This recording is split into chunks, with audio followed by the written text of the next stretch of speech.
அரசியல் புரோக்கர் சவுக்கு சங்கருக்கும் மாமா பெயர் சாட்ட மாமா பெயருக்குங்களா மாமான்னா மானமிகு மாண்புமிகு மாமா பெயருக்கானே மஞ்சப்பொடி மாமா பெயர். மஞ்சப்பொடினா எதுக்குன்னு சொல்லுதுன்னு தெரியுமா? தன்னுடைய சகாவுடைய தமக்கையே தவறாக பேசக்கூடிய அந்த மஞ்சப்பொடி மாமா பெயருக்காமில்ல, அவனும் இந்த அரசியல் புரோக்கர் பிம்பு சவுக்கு சங்கரும் ஒருத்தருக்கு ஒருத்தர் கடுமையாக கடும் சண்டைனா கடும் சண்டை. உங்கள் வீட்டு எங்கள் வீட்டு சண்டை இல்லைங்க, பேய்க்கும் சண்டை பெருஞ்சண்டைம்பாங்கள, அந்த மாதிரி சண்டை போட்டுக்கிட்டு இருக்காங்க. அந்த சண்டையினுடைய சாராம்சம் என்ன, எதுக்காக இந்த சண்டை போடுறாங்க, இந்த சண்டைக்கு மூல காரணம் தான் என்ன? ஏன்னா நீ அதை திண்டா, நீ இதை திண்டா, நீ அதை திண்டா, நீ இதை திண்டா அப்படின்னு பேசிக்கிட்டு வர்றதுனால யாருக்கு பெருத்தடி இல்லை, அடி ஒருத்தர் மாற்றி மாற்றி அடிக்கும்போது யாருக்கேன்னு அடி பலமாக பட்டுக்கணும்ல. அந்த அடி பூரா எங்கே உழுதுன்னா நம்ம காணா சீமான் மேலே தான் உழுது. ஆமாம், நாம் நம்மளோட கட்சி தான் அங்கே டேமேஜ் ஆகுது. அங்கே தான் போய் பொள்ளையர்னு போட்டர்களே அடித்த மாதிரி நம்ம நாம் தமிழர் கட்சிக்கு தான் அடி பொள்ளையர்னு விழுந்துக்கிட்டு இருக்கு. ஏன்னா எவ்வளவு சொன்னாலும் கேட்க மாட்டேங்கான். யார்? சாட்டா மாமா பையன். திருமாவை பேசாத அப்படின்னு சீமான் சொல்லியாச்சு. திருமாவை பேசாத, நான் அதுக்காக உன்னை வச்சுருக்கேன், நீ அப்படி பேசுதா இருந்தால் வெளியே போய் இருந்துட்டு நீ வீடியோ போடுன்னாச்சு. அவன் என்ன பேசுதான்? மதிப்பிற்குரிய திருமாவளவன் அவர்களே என்ன பேசிக்கிட்டு இருக்கான்னா, பிசிக்காவே லாட்ரி அதிபருடைய கையில் வாங்கியாச்சு, பிசிக்காவே லாட்ரி அதிபர் வாங்கிட்டாரு அப்படின்னு வீடியோ போடுதான். யார்? சாட்டா மாமா பையன். இது இப்போ மாதிரி இவர் கவனத்துக்கு போயிருக்கும்ல, சீமானுடைய கவனத்துக்கு போயிருக்கும்ல. சீமா மேலே செம காண்டில் இருக்காங்க விசிகாவினர். ஒருத்தன் ஒரு கட்சியில் சேரதான்னு வையா, அவன் எவ்வளோ பெரிய பணக்காரனாக இருந்தானே அந்த கட்சியினுடைய தலைமைக்கு உட்பட்டு தான் இருக்க முடியும். தலைமை என்ன சொல்லுவது அதுதான் கேட்க முடியும், தலைமை சொல்லுவதற்காக உழைக்க முடியும். விசிகாவில் அந்த நபர் ஆதவ் அர்ஜுனா பல ஆண்டுகளாக பயணித்திருக்கிறார், தொடர்ச்சியாக அவர்களுக்காக வேலை செய்திருக்கிறார். நான் அந்த கட்சியில் இணைகிறேன்னு சொல்லி பல முறை கோரிக்கை விடுத்து இப்போது இணைந்திருக்கிறார். அதனாலேயே லாட்ரி அதிபர் விசிகாவை வாங்கி விட்டார். ஏன் அப்போ வாங்கச்ச மணல் மாபியா வைண்டராஜன் வாங்கிட்டாருன்னு சொல்ல வேண்டியதானே? அவன்கிட்ட தானே பிச்சை எடுத்துக்கிட்டு இருக்க இல்லையா? அப்படின்னா சாட்ட பயில யார் கிளிக்கா? நம்ம பிம்பு சவுக்கு சங்கர் கிளிக்கான். நாம் எதுக்கு சொல்ல போகிறோம்? நமக்கு 2 பயிலும் உறவினர் தானே, சொந்தக்காரன் தானே. சொந்தக்காரன் அப்படின்னா நாமளும் யூடியூப் வச்சுருக்கோம். சின்னதாக இருந்தாலும் யூடியூப் வச்சுருக்கோம்ல. நாம் பேசுதான் 10 பேர் பார்த்துட்டு இருக்காம்ல, 10 பேர் பார்க்காமல உறுதியாக பார்க்கான்யா 10 பேர் பார்க்கான். கர்மமே என்னடா பேசிக்கிட்டு இருக்க, ஒத்தையாக இருந்து அழுதுகிட்டு இருக்கேன்ட்டு வயதான் திட்டுதான், அதெல்லாம் இருக்குல்ல. அதே மாதிரி யூடியூப் வச்சுருக்கவன் தான் சாட்டை மாமா பையலும் பிம்பு சவுக்கு சங்கரும். அப்போ நாங்களாம் ஒரு உறவினர் தானே, அந்த உறவு முறையை தான் சொன்னேன். மற்றபடி கலப்பின உறவு முறைக்கெலாம் நம்ம வரல, அந்த உறவு முறையை தான் சொன்னேன். கலப்பினன்னு நம்ம வேறு கலப்பினன்னு ஜாதி ரீதியாகவோ ஏதோ பேசுன்னு நினைக்கிட்டோம், அந்த மாதிரியாக நான் பேச மாட்டேன். அந்த ரேஞ்சுக்கு நான் வரல. கலப்பினம் என்றால் அவர்கள் இந்த கையாடல் செய்கிறார்களே, அதாவது களவு செய்கிறார்களே, அதாவது பிறன் பொருளை கல்வம் என்பது போல் நான் உன்னை பேசிடுவேன், நீ இப்போ இவ்வளோ காசு கொடுக்கலன்னா நான் இப்போ பேசிடுவேன். ஆமாம், ஜி ஸ்கொயரா குடியா காசை கொடுக்கல, இப்போ உன்னை பேசிடுவேன், நான் பேசினேன்னா பல லட்சம் வியூஸ் போகும் அப்படின்னு மிரட்டி உருட்டி காசு வாங்குறாங்களே. அதே மாதிரி நான் ஒன்று ஒரு தூக்கி பேசுவேமியா, பிஜேபியை ஒரு தூக்கி பேசுவேமியா. ஆமாம், திமுக இடின்னு இடிக்கேன், செந்தில் பாஜாஜி அடின்னு அடிக்கேன், போட்டு விட்டு கலெக்ஷனை அப்படின்ட்டு பிஜேபிகிட்ட காசு பார்க்குறாங்கள சாட்டை. இந்த மாதிரியான உறவு முறை நம்மகிட்ட, அதான் கலப்பின உறவு முறைன்னு சொன்னேன். புரியுதா உங்களுக்கு?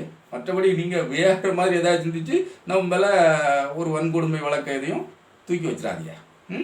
அந்த மாதிரி நான் சொல்ல மாட்டேன், அந்த மாதிரி நினைக்கக்கூடிய ஆளுங்க இதுதான் நான் சுருங்க அப்படி சொன்னேன். அப்போது ஜி ஸ்கொயர் மேட்டரை பேசியே எவ்வளோ தேர்மோ அவ்வளோ பார்த்தான்.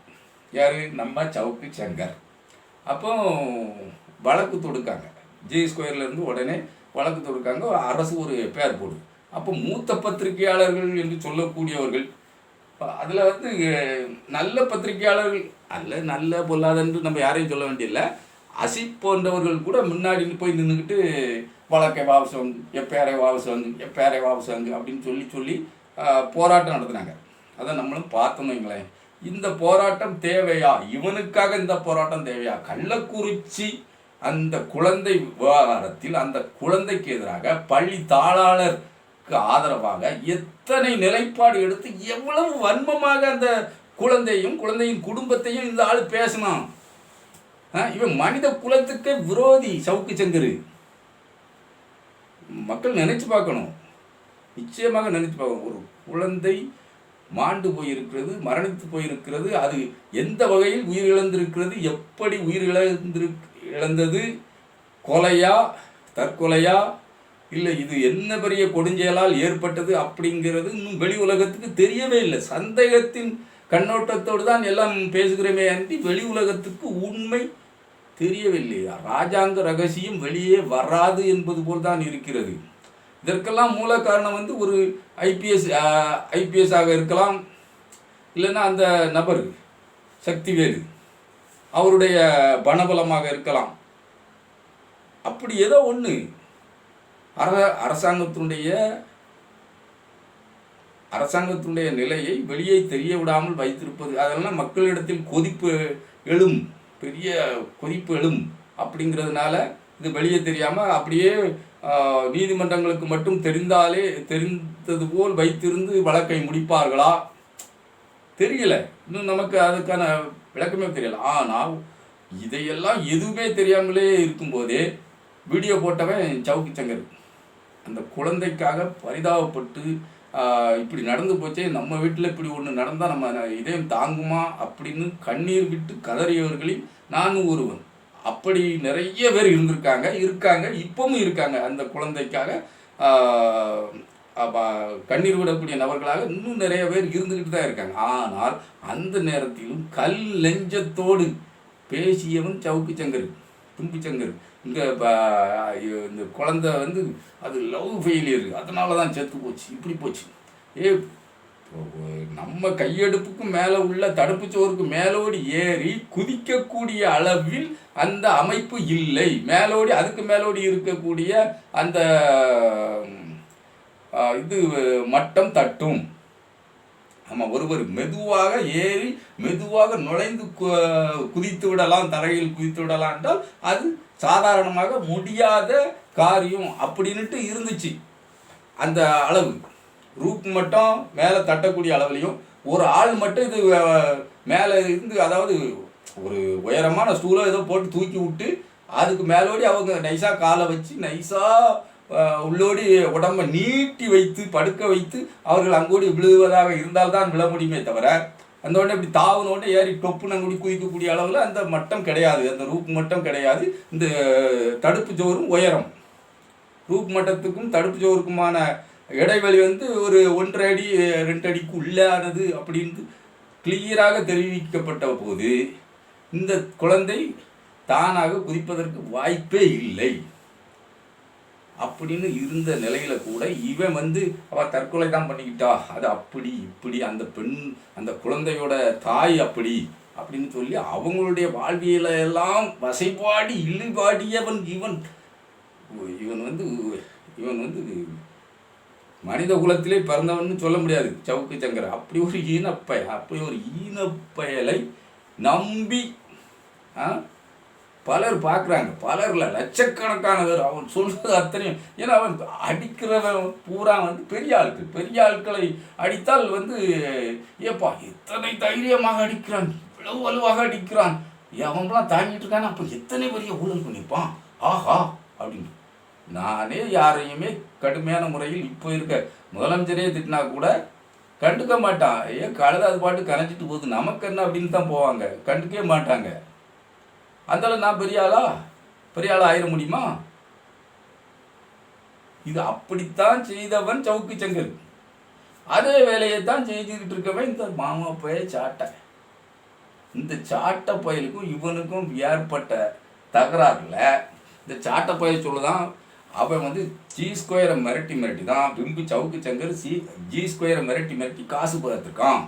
ஆமாம், திமுக அப்படி பார்த்தா நல்லவங்க, அவங்கள என்ன மிரட்டு மாட்டேங்கான் அப்படி திமுக காரங்களுக்கு சாதகமாக பேசக்கூடிய அளவில் வந்துட்டான் சாட்ட மாமா பைய. ஆமாம், எனக்கு சீட்டு கொடுக்கல. யார் சீட்டு கொடுக்க மாட்டான்? காணாச்சியுமா வந்து சீட்டு கொடுக்க மாட்டான். யாருக்கு? நம்ம சாட்ட மாமா பையலுக்கு. சாட்ட மாமா பையலுக்கு திருநெல்வேலி தொகுதியை ஒரு பெண்ணுக்கு கொடுத்தாமல, சாட்ட மாமா பையலுக்கு கொடுத்தா என்ன? நிச்சயமாக அப்படி கொடுப்பது தான் முறை. அவன் அந்த கட்சிக்காக எவ்வளோ பாடுபட்டிருக்கான், எவ்வளோ பேசியிருக்கான், எத்தனை கூட்டங்களில் பேசியிருக்கான். அப்போ அந்த திருநெல்வேலி தொகுதியை கொடுத்தான்னா அவனுடைய சொந்த தொகுதி, அந்த தொகுதியை கொடுத்தாலே என்ன? ஏன் கொடுக்கல? சாட்ட மாமா பையலுக்கு ஏன் கொடுக்கல? முன்ன புண்ணு தெரியாத அந்த பெண்ணுக்கு கொடுத்துருக்காங்க. அந்த பெண் பெரிய அளவில் வாக்குகள் வாங்கவில்லை, வாக்குகளை வாங்கிக்கிடவும் செய்யாது. அது ஒரு சட்டமன்ற தொகுதியை தாண்டி இன்னொரு சட்டமன்ற தொகுதிக்கு வந்து விடவும் செய்யாது, வரவும் செய்யாது, வந்து கொள்ளவும் முடியாது அந்த பெண்ணால். ஏன் அப்போ இவன் சாட்ட மாமா பையல் கொடுக்கலாம்ல? ஒரு துடிப்பான எழுச்சிமிகு பேச்சாளனை கண்டால் கூட 10 வாக்குகள் கிடைக்கும்ல, ஏன் அவனுக்கு கொடுக்கல? அப்போ சீமான் இந்த இடத்துல வந்து வஞ்சனை செய்தான். வஞ்சனை செய்வார் அடி கிளியே, அது அப்படித்தான் நடக்கு. சீமான் காணானாச்சியமோ அப்படித்தான் செஞ்சுக்கிட்டு இருக்கான். அது பிரச்சனை இல்லை. இப்போ நமக்கு அது தேவையற்ற ஒன்று. அவன் சீட்டு கொடுக்கான்லாம், சீட்டு கொடுக்காலேது போகிறான், கட்சி விட்டு நிற்கிறான், அது நமக்கு பிரச்சனை இல்லை. இப்போ இவர்களுக்கு 2 பேருக்குமான சண்டை எதுக்காக வருதுன்னா பணம் பிரிக்கிறதுல தான் வருது. ஜி ஸ்கொயரில் வந்து கணிசமான முறையில் இவன் நம்ம ஆள் பணம் பண்ணதுக்கு பார்த்தான். யார்? பிம்பு சங்கர். முடியலை, அவன் கொடுக்க மாட்டேன்ட்டான், நிமிந்துட்டான்யா. இப்போ நீ செய்ததை செஞ்சு பாரியா, உன் மேலே நான் வழக்கு கொடுக்கணும்.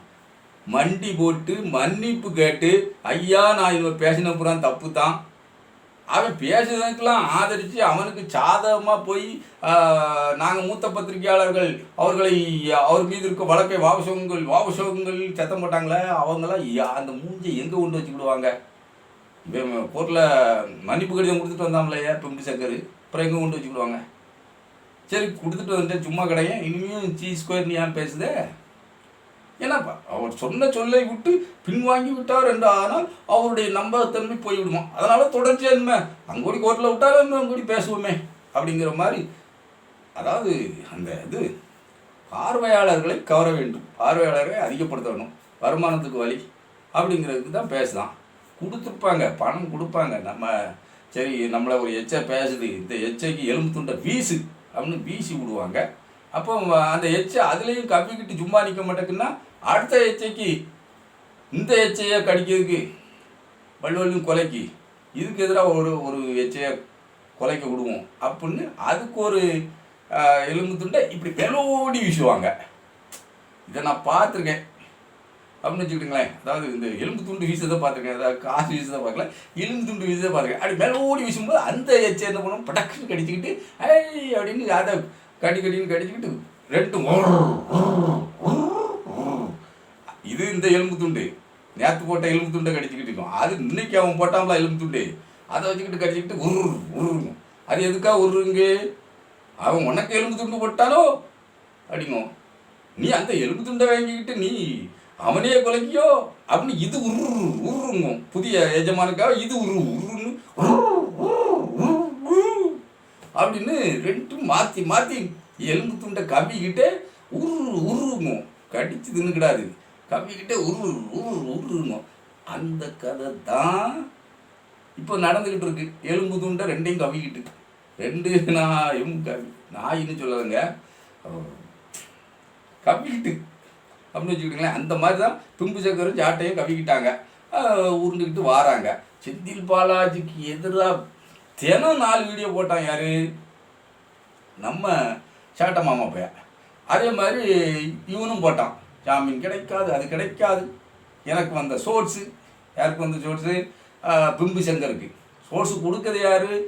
அண்ணாமலை. அதே சோர்ஸு இவனுக்கு கொடுக்குறது யார்? சாட்டைக்கு கொடுக்குறது யார்? அண்ணாமலை. 2 பேரும் பிச்சாங்க தானே எடுக்க. பிச்சாங்க எடுக்கும்போது இதுதான்ப்பா உண்மை, இவன் யோக்கியம் இவன் அயோக்கியம் இல்லை. 2 பையனும் அந்த ஏன் ஒரே மட்டையில் ஊறிய குட்டை தான், அதாவது ஒரே குட்டையில் ஊறிய மட்டை தான், குட்டை இல்லை, ஒரே குட்டையில் ஊறிய மட்டை. இதுதான் நடந்துகிட்டு இருக்கு, வேற ஒன்றும் இல்லை. 2 பேருக்குமே எலும்பு துண்டுகள் கிடைத்து கொண்டு இருந்தன.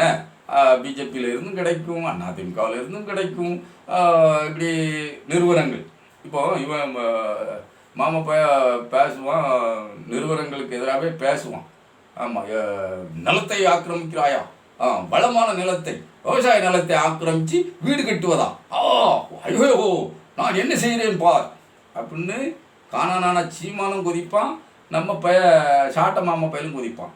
ஆனால் இவன் வீடியோவில் விளம்பரமே அந்த ரியல் எஸ்டேட் விளம்பரம் தான். அதாவது அவங்க தானாக போடலைங்க, யூடியூப் தானாக போடல, இவன் ஒரு விளம்பரத்தை வாங்கி இவன் வீடியோவில் ஃபிட் பண்ணி போடுறது. அதுக்கு காசு கொடுப்பாங்க தனியாக, அந்த விளம்பரத்தை வாங்கி போடுதான், இவனே போடுதான். அப்போ இவனுடைய நிலைப்பாடு, கொள்கை நிலைப்பாடு என்ன? அவன் யூடியூப்காரன் தானா போட்டால் அது வேறு. இவனுடைய கொள்கை நிலைப்பாடு என்ன? இவனே வீடியோவை ஃபிக்ஸ் பண்ணிலாம் போடுதான். அப்போ விளை நிலத்தை விவசாய வீடு நிலமாக ஆக்குவதா அப்படின்னு கொதிக்கிறவன், அதுக்கு ஆதரவாகவே அந்த ரியல் எஸ்டேட் கம்பெனிக்கு ஆதரவாகவே வீடியோ போடுதானே, விளம்பரப்படுத்தானே. இவனை எங்கே கொண்டு வச்சுக்கிடுவேன்? எதை திங்காவேன், எதை திங்கான்? நான் வேறு மாதிரிலாம் சொல்ல மாட்டேன், எதை திங்கான்னு ஓன்ட்ட தான் கேள்வி. நீ தான் தம்பிகள் தான் கவனத்தில் வச்சுக்கணும். தம்பிகள் சாட்டை பொழந்துட்டான், யார பிம்பு சகர சாட்டை பொழந்து விட்டார் அப்படின்ட்டு பெருமை பீத்திக்கிட்டீங்களாப்பா. 2 புயலும் அவன் தாங்க, அவனுவ தான். அவனுன்னா யாரு? தெருவில் அழிவில் அவனுவ தான், அவங்களே தான். அப்புறம் என்ன, வேற என்ன, அவங்க தான்.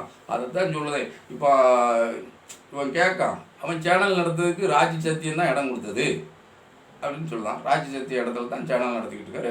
அதிமுக தான் படி அளந்துக்கிட்டு இருக்கு. இவன் சேனல் நடத்துறதுக்கு அப்போ யார் இடம் கொடுத்தா? அவன் சேனல் நடத்துறதுக்கு மாதம் 18 லட்சம் வருங்க. யார்? பிம்பிஷவுங்கிற சேனல் நடத்துறதுக்கு மாதம் 18 லட்சம் வரும். இவன் அடுத்தவன்கிட்ட போய் வீடியோ பேசுறதுக்கு 2500 எல்லாம் 3000 ரூபா தான் கொடுப்பாங்க. அதை வச்சு ஒன்றும் பண்ண முடியாது. இவன் அதிகப்படியாக வியூஸ் போனாலும் ஒரு 4 லட்ச ரூபா தான் தேத்துவான். மீதி 14-15 லட்சத்தை யார் கொடுக்கா அப்படின்னு சாட்ட மாமா பைய பிம்பு சவுக்கு சங்கரை பார்த்து கேட்கான். ஆனால் அவன் சொல்லுதான், பிம்பு சவுக்கு சங்கர் சொல்லுதான், இப்படி கேள்வி கேட்கானே அப்படின்னு கேட்டா என்ன சொல்லுதான் பாருங்க. ஆந்திராவில் ஒரு வங்கியை கொள்ளையடிச்சிட்டு வந்து தான் நான் அந்த ஸ்டுடியோவை ஸ்டார்ட் பண்ணேன். சரிங்களா? அவன் சொல்லுதான் பாருங்க, ஆந்திரா வங்கியில் கொள்ளையடிச்சிட்டு வந்துட்டான் அப்படின்னு வச்சுக்கிட்டுங்க. இப்போ துணிச்சலாக பேசுகிறேன், ஆந்திரா வங்கியில் கொள்ளையடிச்சிட்டேன் அப்படின்னு வச்சுக்கிட்டுங்க. அப்போ இந்த NIA அப்படிங்கிற அமைப்பு, இந்த இடி, இந்த அமைப்புலாம் யாரை முதல்ல வந்து நோண்டணும், யாரை நோண்டி நொங்கு எடுக்கணும் முதல்ல? 18 லட்ச ரூபா மாதந்தோறும் இவன் சம்பளமாக கொடுக்க அவன் சேனலுக்குள்ள செலவு வருதுன்னா, அப்போ வருவாய் என்ன இருக்குது? இந்த வருவாயை அதுக்கு தக்க வருமான வரி செலுத்தானா? மணி லாண்டரிங் வழக்கு எதுவும் மேலே வரக்கூடிய அளவில் இருக்கா? பணம் தவறுதலாக கைமாறுதா? இதெல்லாம் பார்க்கலையா இந்த ஒன்றிய அரசு? இந்த சவுக்கு சங்கர் மேட்டரில் பார்க்கணும்ல, ஏன் பார்க்க மாட்டேக்கு? அண்ணாமலைகிட்ட காசு வந்ததுனாலயா? சில்லறை அவன் சதுரப்படி தான் இவன் வாங்கிக்கிட்டு எச்சத்தனமாக இருக்காங்கிறதுனாலயா? அதே வேலையை இவன் மேலேயும் திணிக்கணும்ல. இவனைத்தானே அவன் சரமாரியத்துக்கான். உன்னால் சின்னத்தை காப்பாற்ற முடியலை, சினந்து பேசுவியே, உன் சின்னத்தை கூட காப்பாற்ற முடியலை. நீ ஒருபோதும் தேறிக்கொள்ள மாட்டாய். 2026க்குள்ள ஆம் தமிழர்கள் கட்சியே இருக்காதுன்னு இப்படி கையை தூக்கி பேசுதானே, டேமேஜ் பண்ணுதே. அப்போதான் நான் காணானாச்சு நம்மன்னு அப்படியே சொல்லுதேன். அவன் டேமேஜ் பண்ணதே உன் கட்சை தான். சாட்டையை அடிக்கிற அடியில் உன் கட்சியும் காலியாக போகுது. அவன் அடிக்கிற அடியில் அவன் தான் 4-5 லட்சம் பேர் அவரையும் பார்க்காங்கல்ல, ஏமாதித்தனமாக இருக்காங்கல்ல. உண்மையை யார் பேசுதான்ட்டு அவங்களுக்கும் தெரியலைல்ல. அப்போ என்ன செய்யலாம்? என் சாட்டை சேனல் நடத்துக்கு எவ்வளோ ரூபா வரும்? அப்போ அது யார்கிட்ட வாங்குதான்? இதுக்கெல்லாம் தேசிய புலனாய்வு மூலமாக என்ன பண்ணிக்கிட்டு இருக்கு? இல்லை இந்த ஈடிலாம் என்ன பண்ணிக்கிட்டு இருக்கு? 2 பேரும் போடுற சண்டையில் அந்த குட்டைக்கும் மட்டைக்கும் சண்டையா, மட்டைக்கும் குட்டைக்கும் சண்டையா அப்படிங்கிறத எடுத்து பார்க்கும்போது இவங்க வந்து மக்கள் விரோதிகள்